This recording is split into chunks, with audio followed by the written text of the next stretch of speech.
can feel so unfair. Maybe you've recently lost several people you love, or you're working tirelessly, but still struggling to make ends meet. And for some, those struggles start way too early. I never thought I would outlive my young son, my baby. It's not supposed to be that way. Today on Grieving Out Loud, we're hearing from Brenda Reedy, a mom who's faced more than her fair share of heartbreak. Watching her son go through unimaginable challenges took a toll on her entire family. But Brenda didn't let that break her. Instead, she's turning her pain into a mission, giving back and raising awareness so other kids and families don't have to face the same battles. Her story is one of resilience, love, and hope, and I can't wait for you to hear it. Do you or someone you know struggle with substance use disorder? If so, please know you're not alone. Help is available. Millions of Americans face this disease, yet far too many don't seek the support they need. Sometimes it's the belief that they can handle it on their own. Other times it's the heavy weight of shame and stigma holding them back. But you don't have to carry this burden by yourself. Your life is important. You matter, and recovery is possible. You can find a list of helpful resources on our website, emilyshope.charity. We've put a link for you in the show notes of this episode.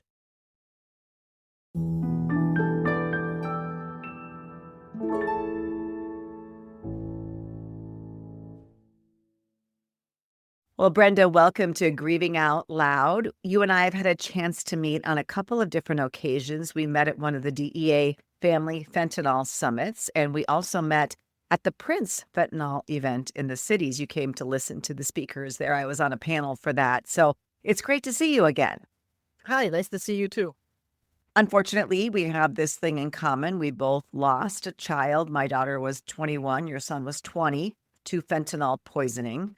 And I am so very sorry for your loss. Yeah, and equally, I am sorry for the loss of your daughter.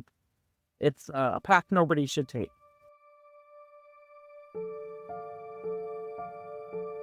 Brenda's journey with her son began when he was 4.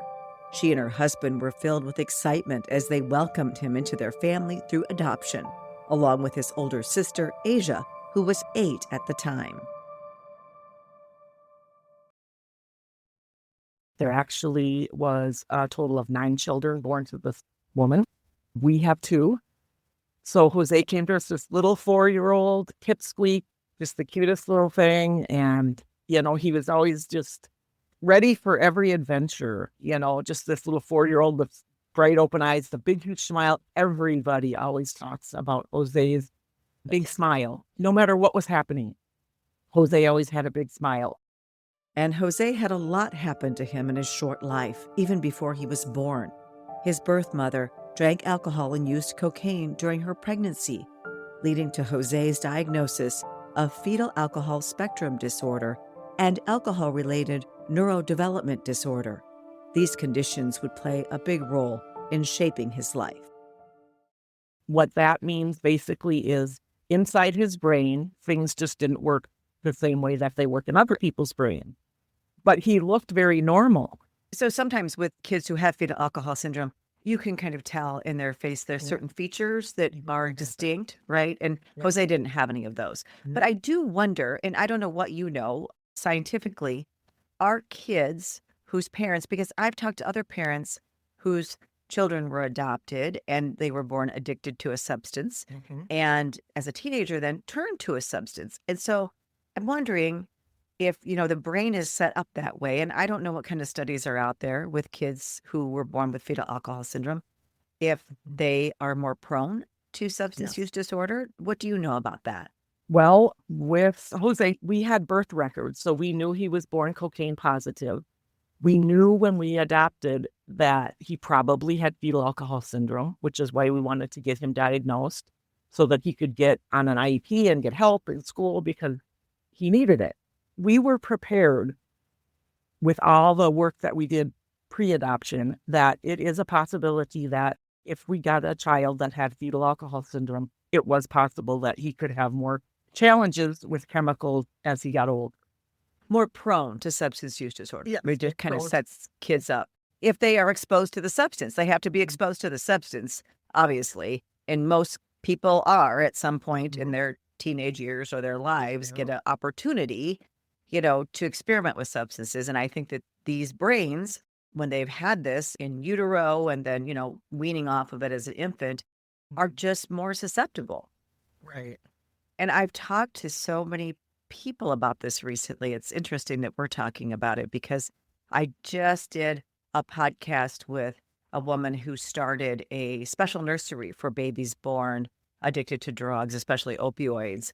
And that's in Phoenix. And she's helped 800 babies in 4 years. So this is a real issue. And I also want to ask you, as an adoptive parent, did you ever have any hesitation of adopting a child with these issues because of some of the challenges that that child could face and therefore your whole family would face?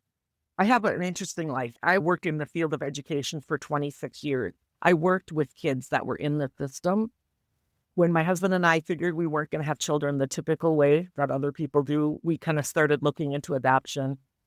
Through my education, I was learning all this stuff about fetal alcohol, but we really, pre-adoption, tried to get as much information as we could, resources together, different things like that, so that if we adopted a child that had these issues, we would be prepared as we could. Now, mind you, despite all of our background, my husband is senior director of services for people that have disabilities.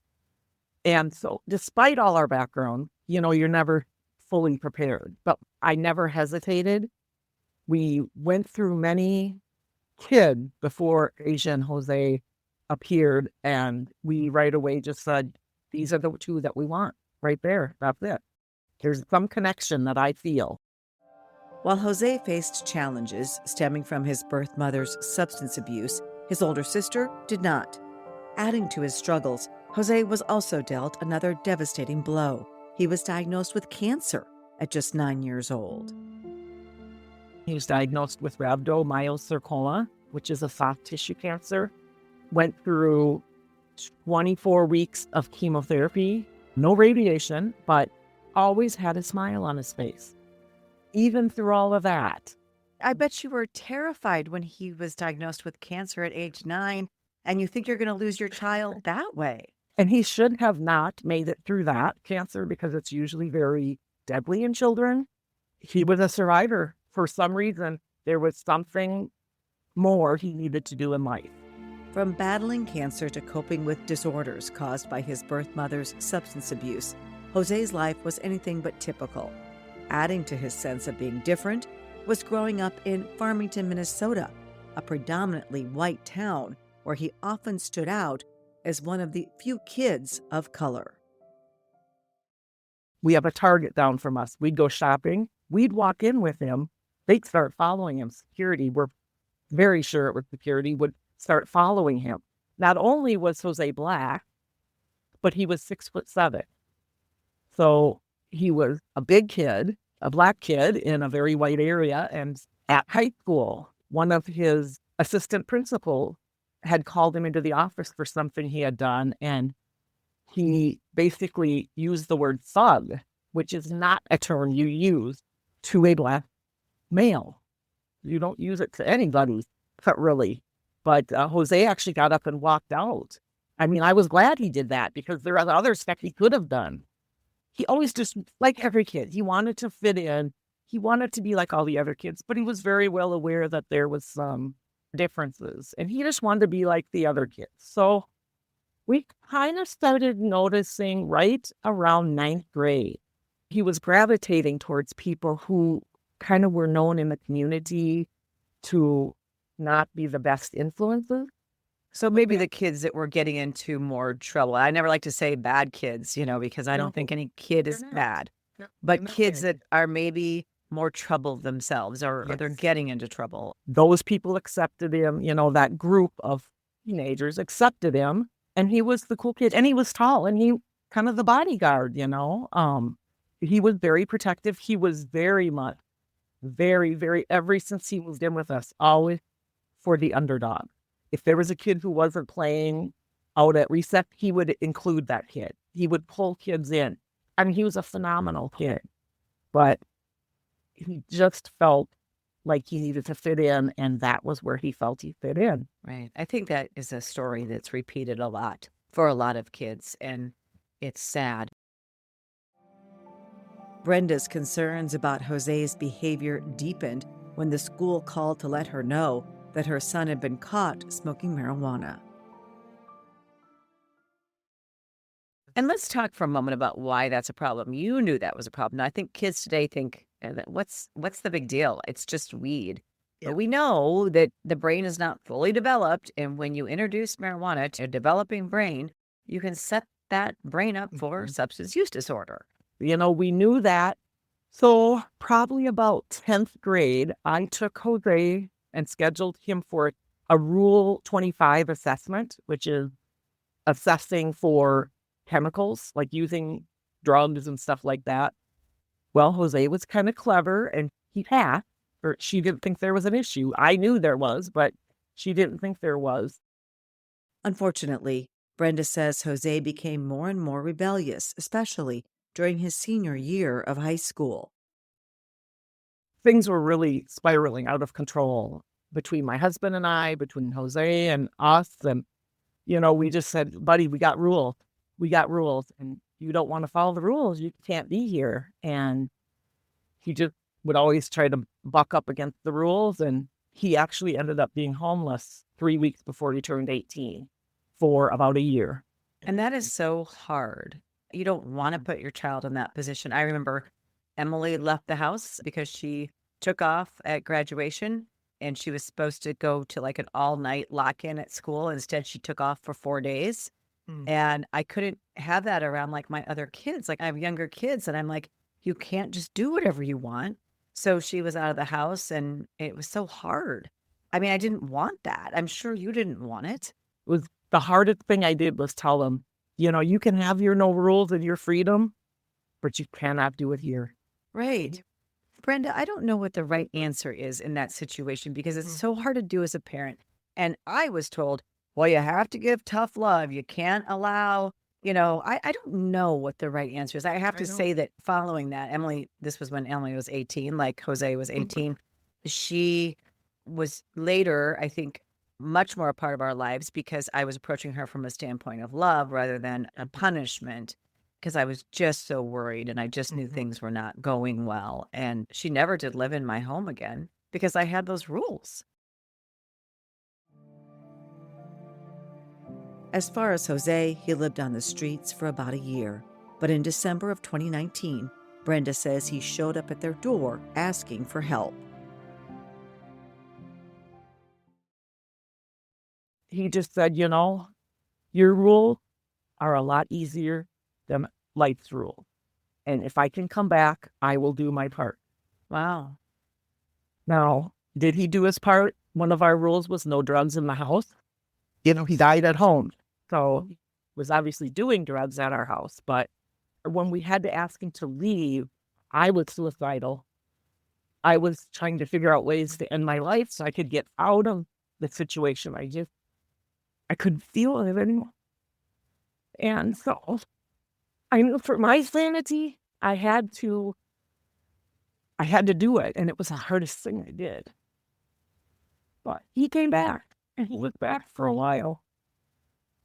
It is so hard. I don't think there are any easy answers to your situation. I don't know how anybody could stand in judgment of what you did or didn't do, because until they walked a mile in your shoes and dealing with all of this, you just make the best decisions that you can at the time with the information that you have at the time and what your heart tells you to do. And I mean, I did a lot of really hard things, Brenda, that I felt were I just hated doing them because I thought I could snap Emily out of it. I thought I could scare her. I thought I could turn her to the right path. And once I realized none of those things were working, none of that tough love stuff was working, I was just like, for myself, I just have to keep inviting her back, keep trying to reach out, keep offering a hand. And that's what I did. And thank God I did, because she died, right? And if I had just been doing that, which it sounds like you were doing the tough love stuff too, I mean, it was so hard. We really did. Now, we were fortunate in that when Jose came back, he came back in January of 2020. So we had a year and a few months with him.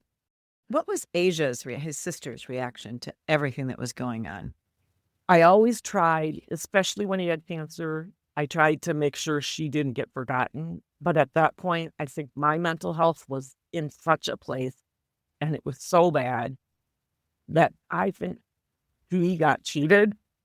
I tried to be there for her. My husband tried to be there for her as best as we could within our capabilities at the time. But I know she was struggling watching her brother do some of these things, but she didn't know what to do to help him. Well, nobody did, right? I mean, Nobody did. And, I didn't even realize that there were some signs now when I look back. I say, oh, that's why he was throwing up. That's why he was doing this, because he was going through withdrawals. Right. And Emily would be sick all the time. I have the flu. I have the flu. And I'm like, what? What is going on? Do we need to go to Mayo Clinic? I even tried to get her to go to Mayo Clinic because she's complaining of headaches and throwing up. Well, she had headaches since she was 9. But I was like, we need to go to Mayo Clinic. We need to figure this out. And I never did get her there. But yeah, hindsight is 2020. Obviously, for Emily, she was going through withdrawals. And I didn't know that. Yeah. No idea. I thought she was using marijuana and Xanax. And I guess Xanax withdrawals can be pretty bad. I think she was using Xanax at one point. I did see the throwing up, which wasn't like him. Intense sugar craving. Intense. Like he would eat some of the most junky food. Now I realize that some of that stuff should have been our flu. Despite Jose's substance use, he made great strides once he moved back into his parents' house. He graduated from high school and was pursuing vocational rehab services and was in the process of finding his own apartment. We were working on getting a few different things in place for him to practice being an adult with supports, and then my husband and I went on a vacation in April of 2021. And we left on a Saturday, and that Thursday we got a phone call from the police while we were on vacation out of the country. And we thought it was our daughter, and it was the police telling us that our son had died.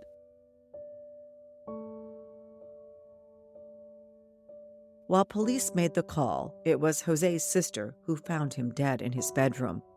Brenda believes her son thought he was taking a Percocet, but instead, it turned out to be a deadly dose of fentanyl. Asia had done laundry, went up to give Jose his laundry and drop it off in his room. And she went in his room and she said he just didn't look right. Oh, she found him? She found him. Yeah. And they had just spent a week together. They were watching our dogs while we were on vacation.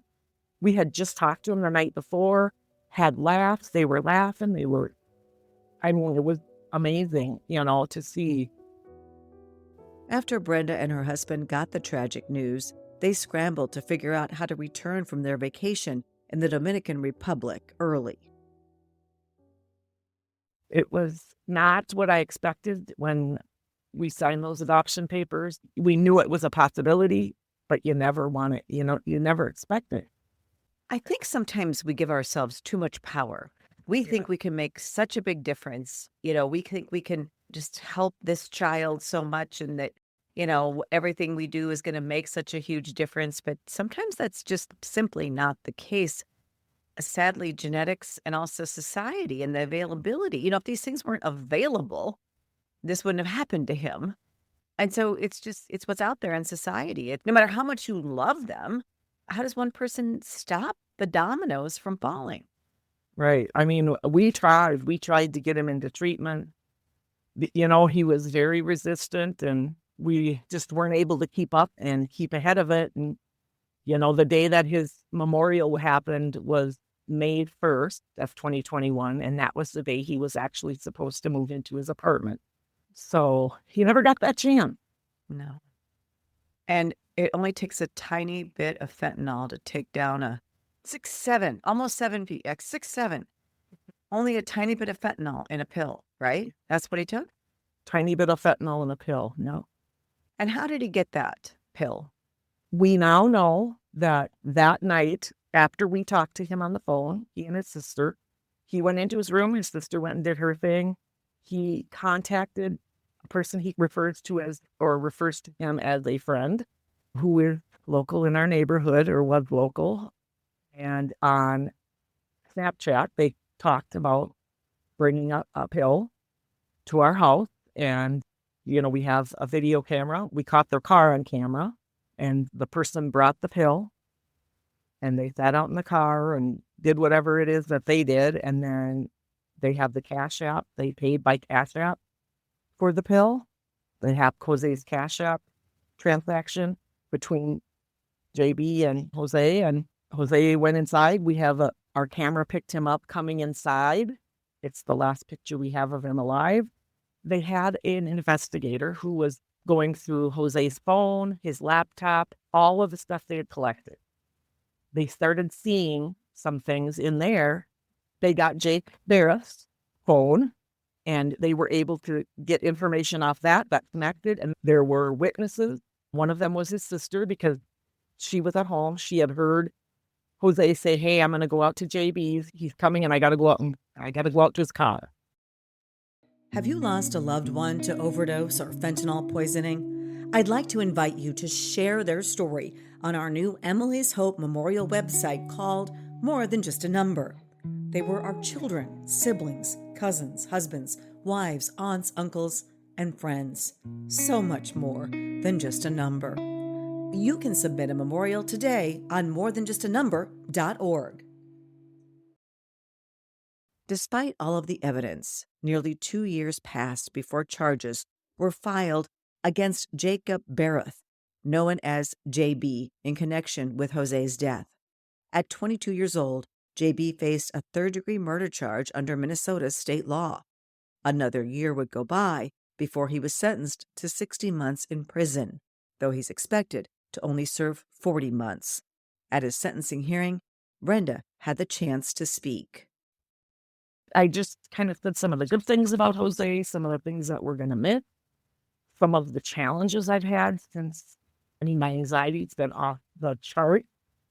And my anxiety was already bad before, and it's been a little better with the sentencing thing behind us, because now we don't have things, always on our back. Just how it's affected my life, being that my son was taken from me in the way he was. And, I just said, I don't want any other family to go through this. Did Jacob Barrett show any remorse? I don't think he did. He has a new baby. He just had a baby in December. He got married October a year ago. Up until almost the plea deal, he was adamant that he was not at our house. We're like, we have you on camera. So he didn't step up and take responsibility and say, I'm sorry and I did this, until he pled. Then of course, he's admitting. Yeah. He gave kind of what I would call a very lame speech of remorse. But, he showed up to Jose's funeral and hugged me. He showed up to a memorial that his friends had at a park that they always gathered at and hugged me, but he was acting really strange. And that happened right after Jose died, the park memorial with his friends. I was suspicious of JD at that time. So did this sentencing, did having someone be held accountable, even though it's fairly minimal prison sentence for a life, did that help you at all, your grief? It did. It comes in flashes. Sometimes I'll be driving down the road, an eagle flies in front of my car, and I'll start bawling. It's just kind of that symbol for some reason. But one of my things I did remember saying in the impact statement that I got to say is, nothing that you give him is going to bring my son back, because he's not here. He won't be here. It's not possible. So any sentence that you give him isn't just going to be time for him to think about what he did to my son, and what he did to the kids after my son and before my son, because we know of other kids that were impacted by this person, but there wasn't enough evidence. Other deaths. You're talking about other deaths from fentanyl because of this particular dealer. We'll call him a dealer if he's selling the pills. He's responsible for other deaths, but there wasn't enough evidence to convict him. We know of 4 total. You wonder how somebody like that can live with that knowledge. Yeah. Well, at the hearing, or at the sentencing hearing, he says, well, I was in active use. I was this. And it's like, yep, but you're calling Jose your best friend. Is that what you do to your best friend, even if you're in active addiction? Well, I got to understand how the addicted brain thinks about these things when I sat through 2 weeks of trial for the higher level dealers in my community that were bringing crack cocaine and heroin laced with fentanyl into my community, which ultimately killed my daughter.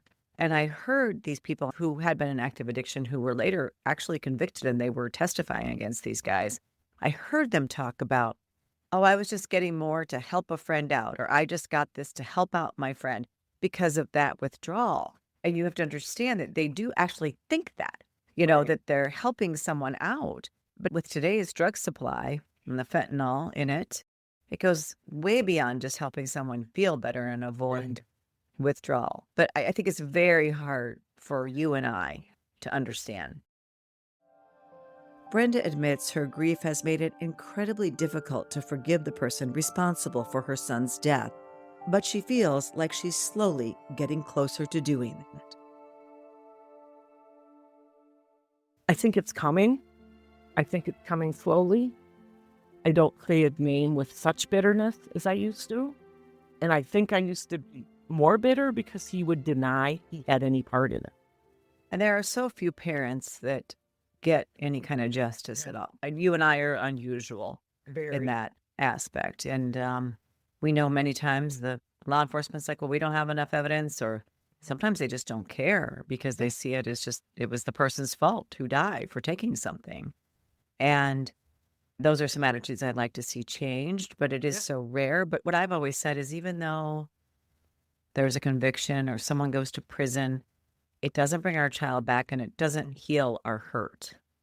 No, I'm less apt to cry, but there are things that can trigger me and trigger those things. And it can be any odd thing. I mean, it just happens. Losing her son has been unbearable pain, but Brenda says the most healing part has been connecting with other parents who've lost children and working to make sure no one else has to experience a similar heartbreak.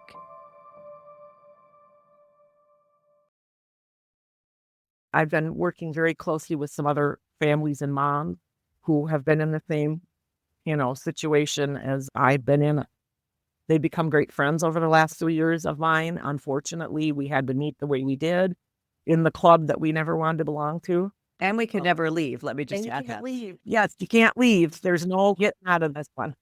Just being out there so other families, they're aware of what this stuff is. Because I had never heard of fentanyl before in my life, illicit fentanyl before. I was familiar with doctor-prescribed fentanyl, but not illicit fentanyl. So I had no idea. Well, it sounds to me like you're naturally a helper. You went into a helping profession. You tried to help a couple of kids who needed a home, and now you're helping others. I mean, that's just what you do, right? That is what I do. I'm a helper. Sometimes it's exhausting, but someone's got to do it. Sometimes you have to help yourself a little bit too and take care of yourself on this journey as well, the best that you can. Absolutely. And that is one thing my husband and I are working very, very hard, reminding each other that we need to take care of ourselves. We need to do for us to fill our cup so that we can help. Right. Because if you're burned out and have nothing left, you can't help other people. And so it's very important to take care of yourself. And I just appreciate you sharing, Jose, with us, with our listeners, everything that you've been through, especially, I'm sure, like after he had cancer and you're like, oh, he's living and everything is great. And then the road takes this unexpected turn. And I guess, that's truly in life. We don't know how things are going to unfold and what challenges we're going to be presented with. And certainly none of us think it's going to be the death of our child. Yeah, I never thought I would outlive my young son, my baby. Right. It's not supposed to work that way. It's not supposed to be that way. Well, thank you for the advocacy work you're doing, and thank you for sharing his story. Yeah, and thank you for all you're doing. And thank you for listening to this episode of Grieving Out Loud. Be sure to join us again next week when we hear from Melissa Carter, a woman who spent years secretly battling an alcohol addiction, too ashamed to admit she had a problem until her life began unraveling.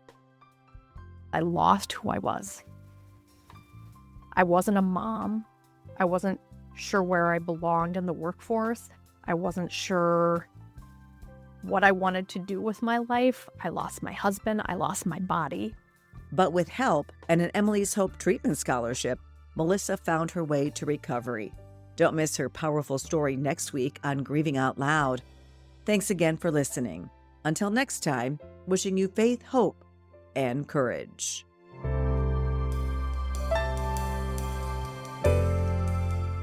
This podcast is produced by Casey Wannenberg King and Marley Miller.